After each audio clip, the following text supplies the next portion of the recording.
हा रस्ता जो सांगली ते पेटनाका आहे याच्यामध्ये जे काही काम झालेलं आहे किंवा केलेलं आहे हे अत्यंत बेकायदेशीररित्या केलेलं काम आहे सगळं. यांच्याकडे PWDने जे काही 15 मीटर रुंदीचा नकाशा दिलेला आहे त्याच्याऐवजी यांनी 24 मीटरचा रुंदी धरून रस्ता केला. त्यामुळे 9 मीटर अतिक्रमण आहे आणि हे 41 किलोमीटरमध्ये जवळजवळ 370 एकर जमीन ह्याच्यामध्ये जाते.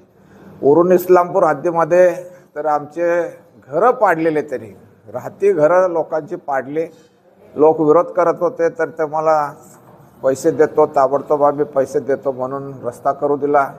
आम्ही म्हटलं बाबा रस्ता थांबवायला नको म्हणून त्यांनी लोकांनी मदत केली.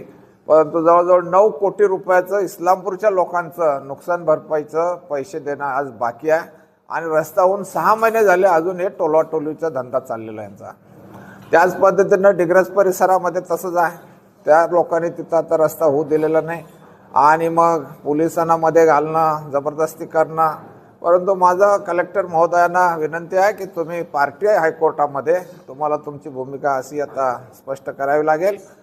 लोकप्रतिनिधी कोणी बोलत नाही आहे, त्याचा अर्थ सरळ आहे की लोकप्रतिनिधींना काही देणं घेणं नाही आहे. कोणी मंत्री आहेत, कोणी आमदार आहेत, कोणी काय आहे, परंतु या लोकांना देणं नाही घेणं नाही आहे. परंतु ज्यांच्या जमिनी आमच्या गेल्या आणि त्यांना पैसे दिले नाही तर यामध्ये आमचे पैसे मिळाले पाहिजेत.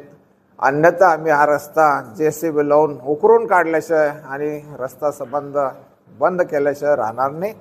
दुसरा मुद्दा आहे तो टोल हा 40-41 किलोमीटरमध्ये व्हायची गरज नाही आहे आणि ह्या टोलची आम्हाला आवश्यकता नाही. आम्हाला सांगली जिल्हाधिकारी कार्यालय आहे, अनेक कार्यालय आहे तिकडं आणि जिल्ह्याच्या ठिकाणी शिराळा आणि वाळवा, इस्लामपूर या लोकांना वारंवार यावं लागतं.